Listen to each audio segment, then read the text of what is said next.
Merħba lil kull min qiegħed isegwina jiena Rachel Baldacchino u nilqakom għal podda ta' Markapaġna. F'Markapaġna niltaqa' ma' kittieba, ma' artisti, ma' akademiċi, riċerkaturi, ħassiba, bilan li nsiru nafhom ftit aħjar permezz tal-kotba li jħobbu jaqraw li jġibu magħhom biex niddiskutu illum. Illum ser nkun qiegħda nitkellem ma' Gattaldo. Gattaldo huwa illustratur u kittieb ukoll tal-kotba tat-tfal u bbażat Londra. Lokalment nafuh l-iktar għal-ktieb tiegħu Fearless, The Story of Daphne Caruana Galizia, li ġie ppubblikat fl-2020 minn Otterbury Books l-Ingilterra. Jiġifieri 3 snin wara l-assassinju tal-ġurnalista Daphne Caruana Galizia. Is-sena l-oħra l-ktieb ġie nominat għal xi premji tal-kotba tat-tfal l-Ingilterra u ġie tradott ukoll għal-Malti minn ħabib ta' tfulija ta' Gattaldo, l-awtur maħbub Emanuel Mifsud. U insomma, illum ħerqana li nitkellmu Gattaldo. Merħba u grazzi tal-ilqajt l-istedina tagħna. Well, thank you for inviting me. And I'd like to say hello to everyone. Yeah. Okay, so Gattaldo, we know you now through this very important work. But you're also an illustrator, apart from being a writer, and you're also the very important person who has made it possible for us to speak to our children about the difficult story, the difficult history of Daphne Caruana Galizia. So I would like to take off from your childhood with the elements in your childhood that inspired you to be the person that, well, you are today. It's an interesting story in the sense that we at home, we never actually had a library. So somehow, though we used to go to the library in I think it was in Belle back then. Floriana. And you were still living in Malta as a child? Yes, I grew up here. And you went to school here as well? Yes, I did. That's how I know Manuel. Yeah. We were in secondary school together. Right. So in Rabat, as it happens. But yes, but I remember long summers that's my best memory of childhood.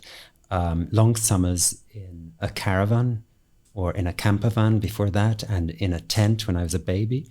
My parents were kind of pioneers in terms of doing this, because at the time there weren't many people who used to, in fact, we used to have can you imagine the Adira Bay to ourselves, like on the beach.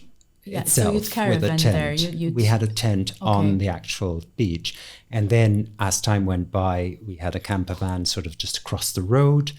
And I remember an old bungalow there, a wooden bungalow, where now there's I think a village, some tourist village. Yeah. The Danish village. Yeah. Is it still there? I'm not sure. Anyway. It's not a place I am very familiar with, but I do hear it flying about sometimes as a name, so perhaps it's still there. I don't know.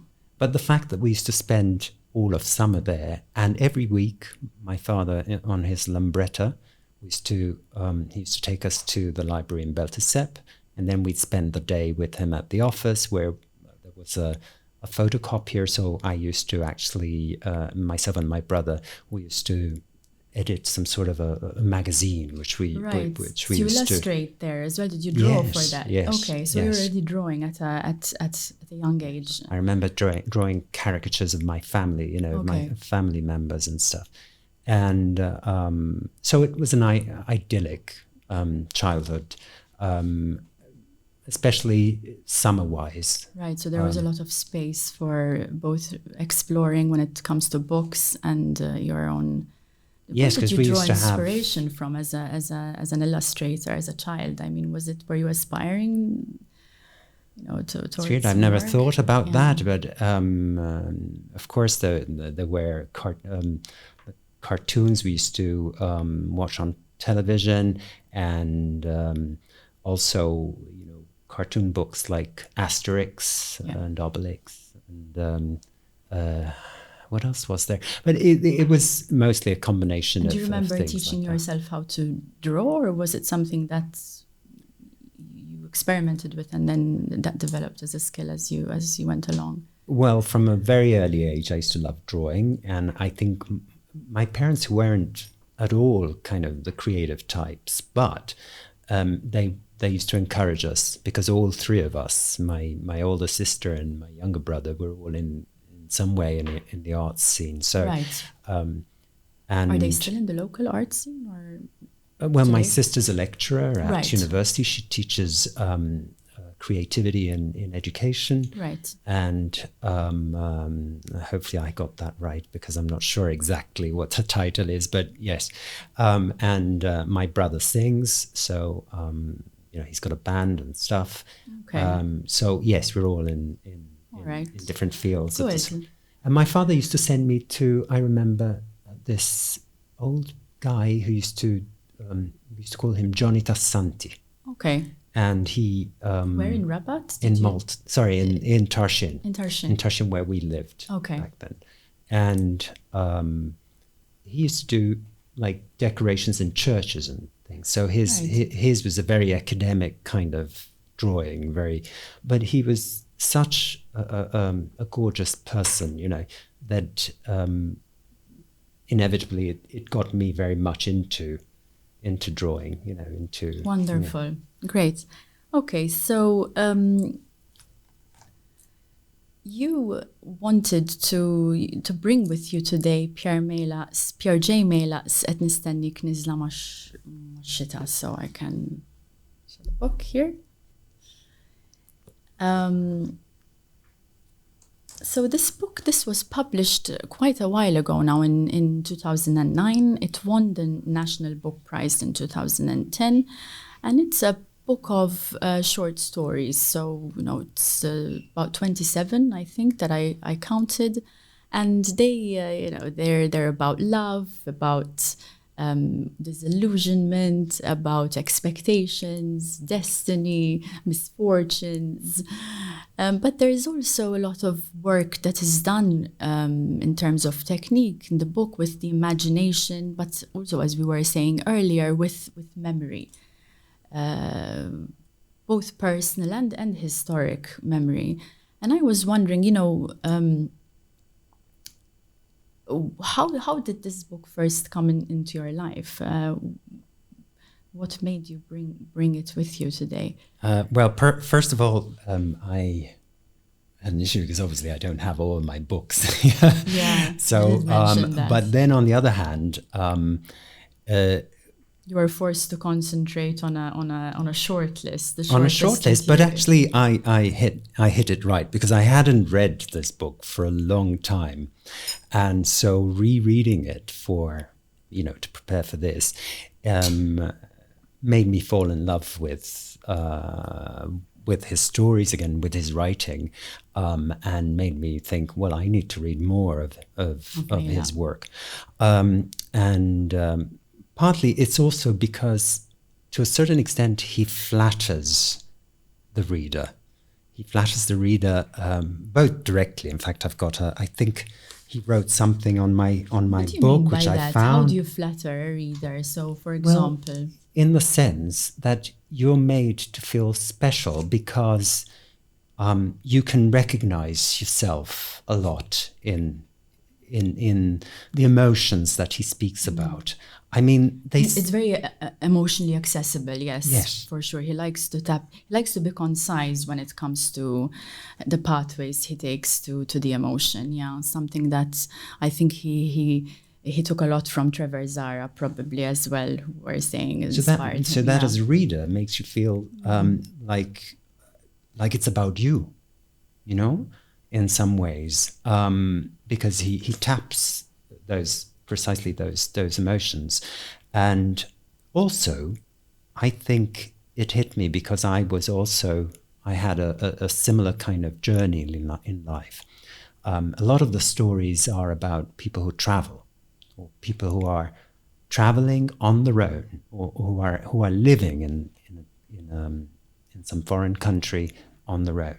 And that's quite a particular experience. And so in a way, it hit me from that point of view as well, because I've gone through that. Yeah. So, working with memory, which I know is something that means a lot to Mela. He does mention it a lot in interviews that he gives, and also in his introductions to his books, in his little notes, epilogues.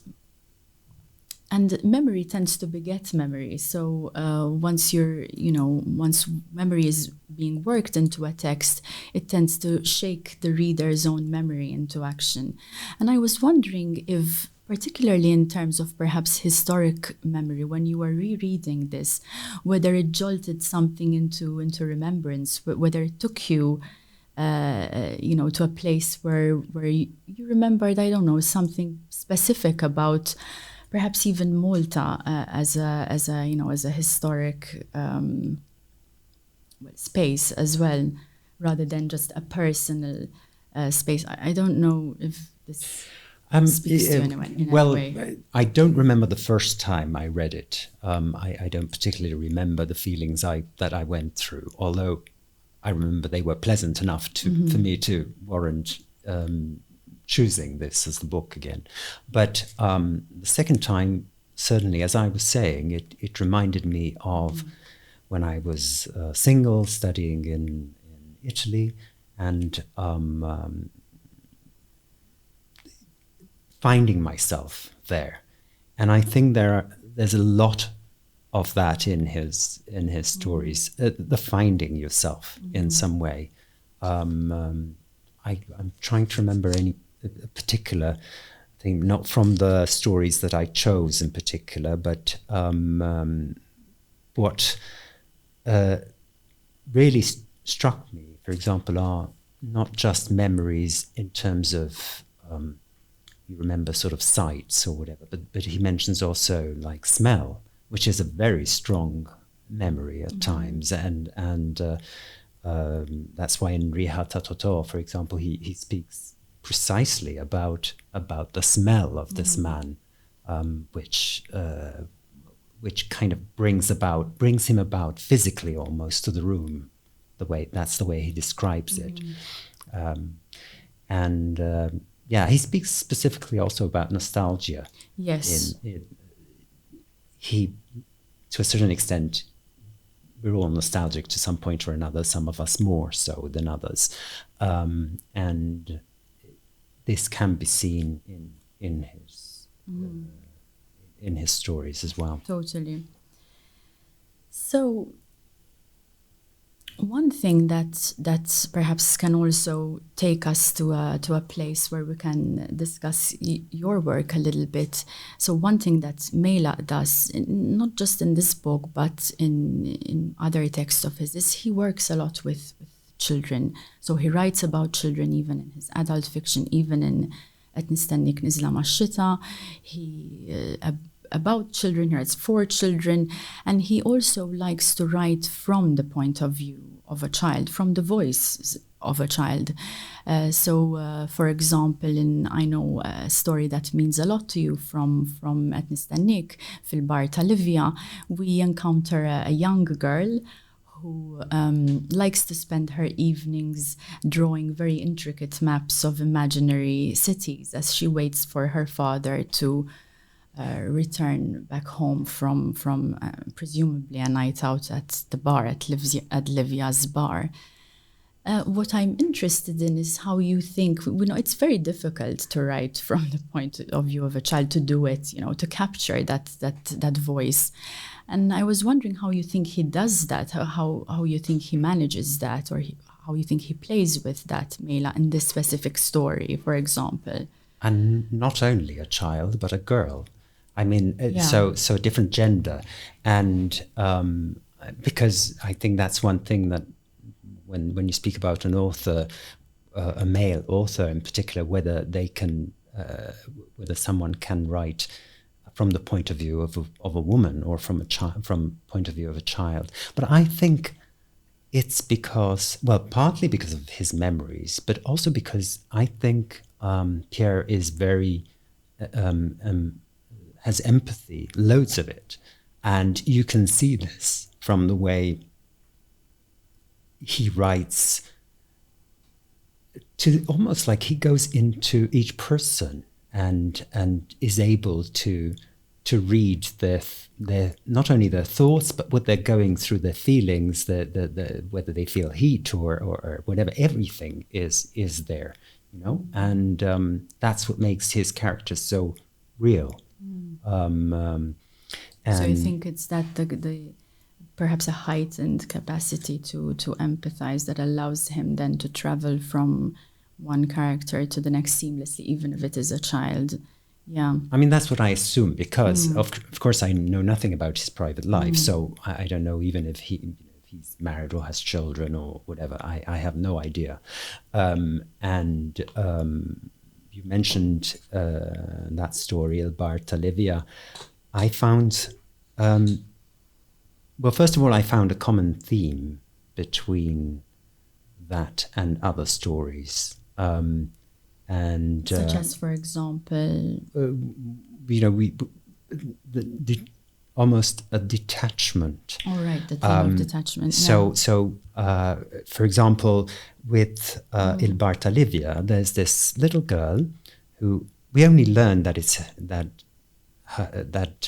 the one of the characters she's invented, or she talks about in her maps, and these maps that she creates are her father. Is her father. Yeah.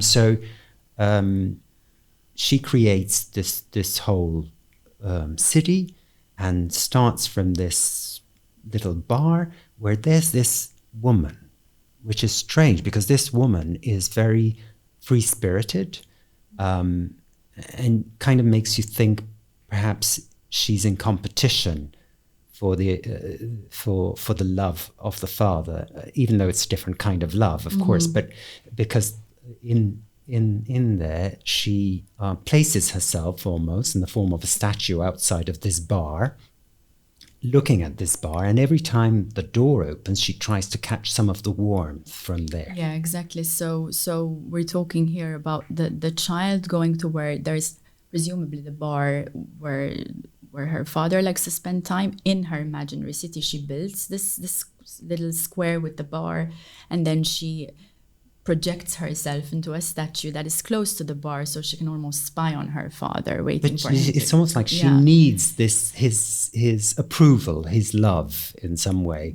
which we kind of gather at the end that he does show her. But we don't know the whole story, because that's the nice thing about short stories, that you're only given some details, and the rest it's your imagination. These are very very short stories as well. So yes, but but it's fascinating that she almost like lives, gets her love from the things she creates, and in a way, I kind of saw it's the author himself. The little girl is almost... You felt that, okay. Because she creates these lovely stories, these lovely characters, you know, that make up her world. And we only experience her inside the home, almost as though she's inside, doesn't want to go out, or, well, we don't know if she doesn't want to, but we all only see her inside the house, and she creates this whole world, which might be imaginary. We don't know what's real about. No, we do not.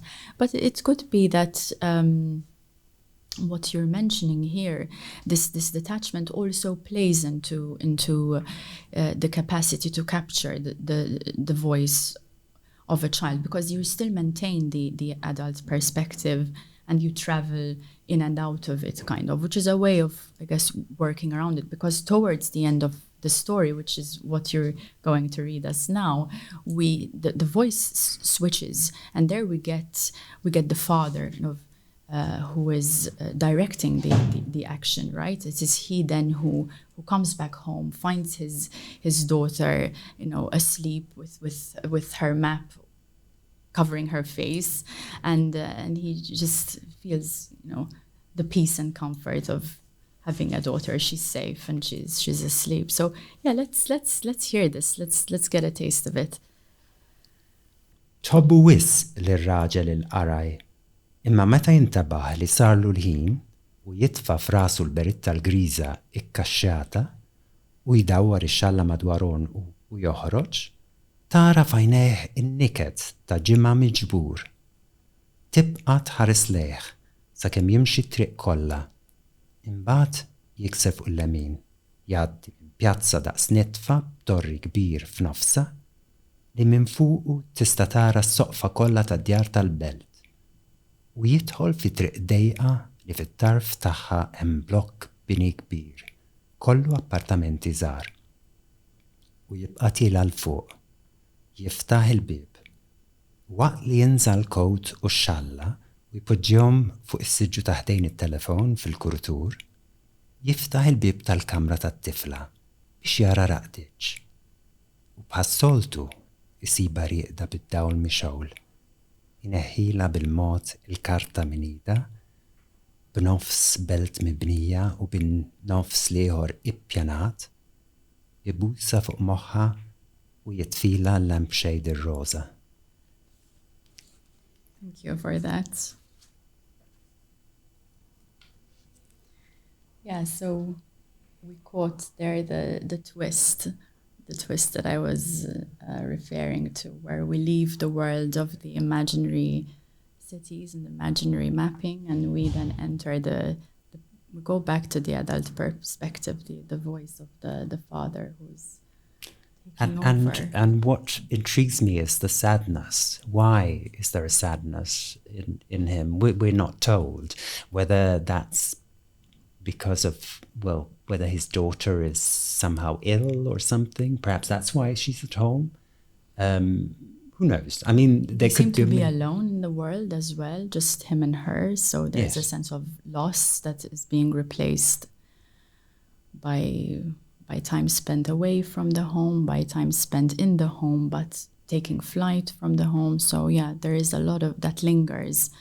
It is a beautiful, very pictorial story as well for its and that's one other reason, by the way, why I love this. It's because I find it so close to illustration. Yes. When you're trying to create characters and a whole situation, it's very similar.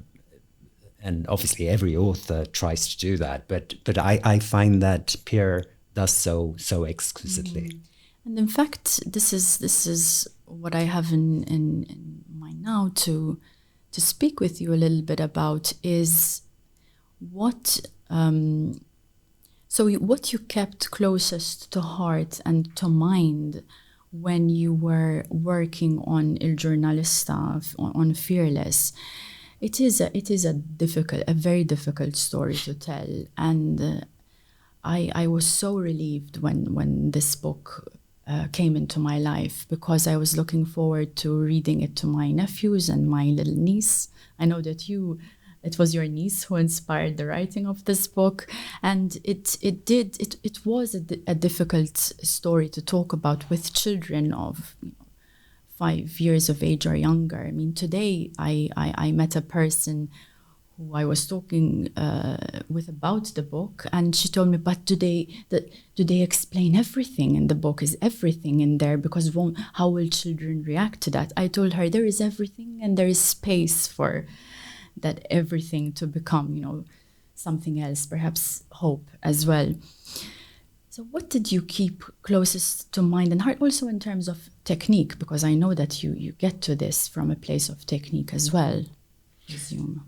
Yes, I mean, as you said, it started off as a project for myself, with no ambition to get it published. And for myself and for my niece, but let's admit it, a little bit, most of it for myself, in the sense that I was grieving, but I was also trying to understand why this woman meant so much to me. Because it wasn't just the friendship.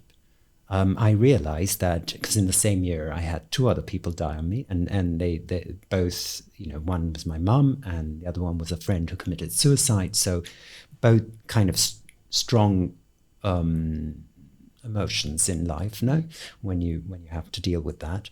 But somehow I realized that it wasn't just the fact that she was my personal friend that was so difficult to deal with. It's that she represented to me, and I imagine to that many other Maltese people felt the same. She represented a hope for a country, and a hope for a country that I have a kind of a love-hate relationship with. When you love a country, you want the best for it, And so sometimes you react more strongly to things than you would if it were some other country. I mean, let's say something happens in Africa. It might be tragic, but it doesn't affect us emotionally, humanly. I mean, not as much as something close by or something to which we can, So what you're saying is that the strong experiences of loss that you felt were the main driving point here. That is not what you kept closest to heart, but trying to understand. And understand. I think it was an ideal thing, an ideal project, a book for children, because when you try and to find the bones of something, of something that's challenging and something that's complicated, you try and find its bones. There's nothing better than to try and explain it to a 7-year-old, because you have to first figure it out before you can actually explain it so simply. Yeah. Right. Yeah. Okay. Yeah, that makes a lot of sense. So we need to slowly start moving to a point of close, and I would like to take us a little bit back to Mela. I've heard Mela several times openly talk about the shame that he felt early on in his career to be writing in Maltese. Writing in Maltese was something that he kept a secret in the very beginning of his career. We're talking about 20 years ago, over 20 years ago. This, he says, that nowadays has changed completely. There is an aura around writing in Maltese, an aura of importance. There is a role for Maltese writers in our society, but shame also has a way of lodging itself elsewhere. And I feel that most of us do feel there is a sense of shame, not necessarily personal, but collective, national, when it comes to talking about the life and the works of Daphne Caruana Galizia. And how do you see us going forward from this place to a place where we can speak more openly about the fierce women who have shaped and will continue to shape our history, like Daphne? How do you see us getting out of this troublesome bind to a certain extent?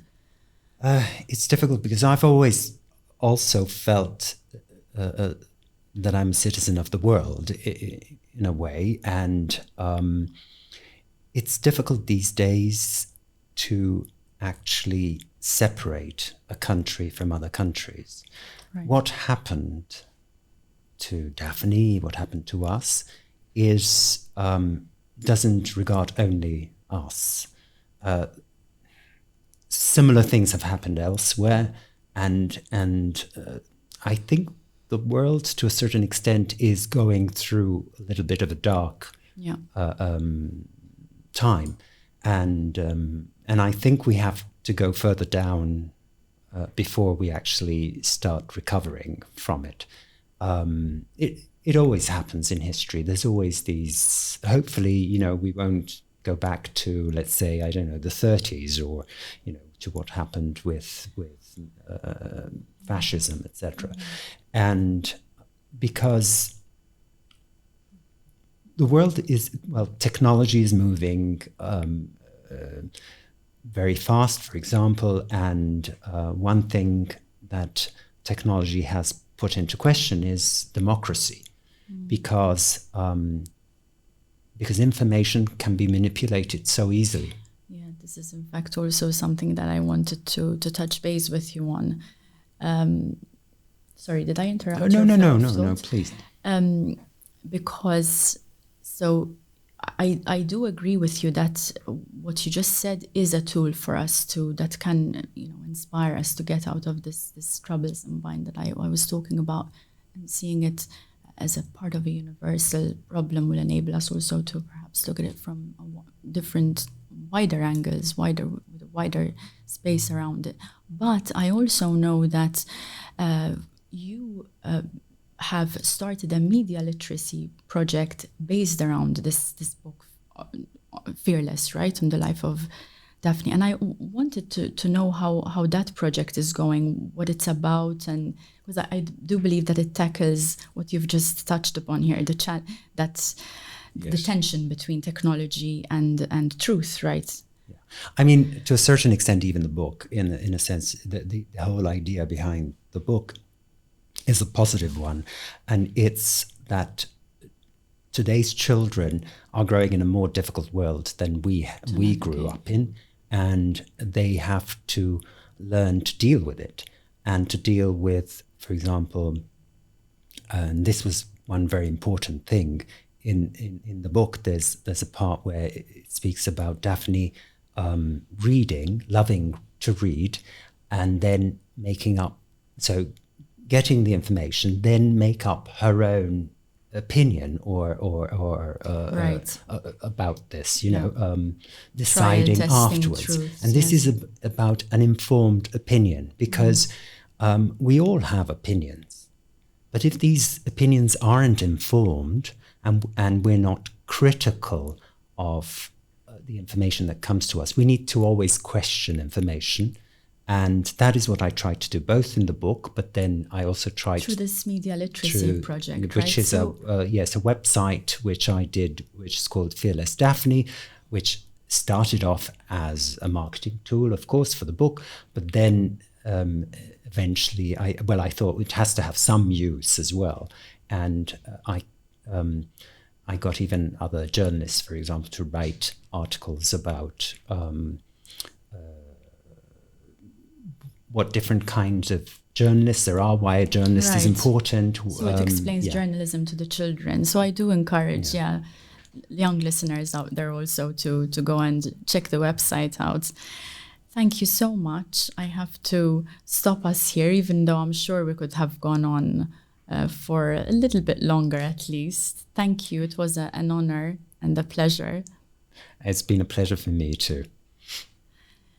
Markapaġna jixxandar kull nhar ta' tlieta fis-6 ta' filgħaxija fuq YouTube, ma fuq il-paġna tal-Kunsill Nazzjonali tal-Ktieb u tal-Malta Today, u bħala audio ssibuh ukoll fuq Spotify u Apple Podcasts.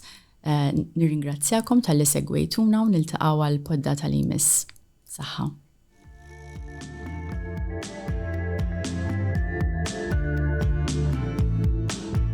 Nirringrazzjaw lil Dinġera Salons li huma l-sponsors ta' dan il-programm.